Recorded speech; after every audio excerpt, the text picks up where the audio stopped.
ചായയും കാപ്പിയും ഇഷ്ടപാനീയങ്ങളാണെങ്കിലും ഗർഭകാലത്ത് ഒഴിവാക്കുന്നതാണ് നല്ലതെന്ന് American college of obstetricians and gynaecologist അഭിപ്രായപ്പെടുന്നു. പാനീയങ്ങളിലെ കഫീൻ ഗർഭസ്ഥ ശിശുക്കളുടെ തൂക്കം കുറയ്ക്കുമെന്ന് മറ്റൊരു പഠനത്തിൽ പറയുന്നു. കഫീന്റെ സാന്നിധ്യം ഗർഭപാത്രത്തെ ദോഷകരമായി ബാധിക്കുമെന്ന് മുൻപ് നിരവധി പഠനങ്ങളിൽ തെളിഞ്ഞിട്ടുണ്ട്.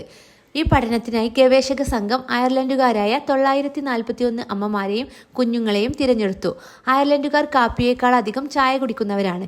പഠനത്തിൽ പങ്കെടുത്ത പകുതി അമ്മമാരും ചായ കുടിക്കുന്നവരും 40% പേർ കാപ്പി കുടിക്കുന്നവരും ആയിരുന്നു. ഗർഭത്തിന്റെ ആദ്യ 3 മാസങ്ങളിൽ ശരീരത്തിലെത്തിയ ഓരോ 100 മില്ലിഗ്രാം കഫീനും ജനന സമയത്ത് കുഞ്ഞിന് 72 ഗ്രാം തൂക്കം കുറയാനും ജസ്റ്റേഷണൽ ഏജ് കുറയാനും കാരണമായി.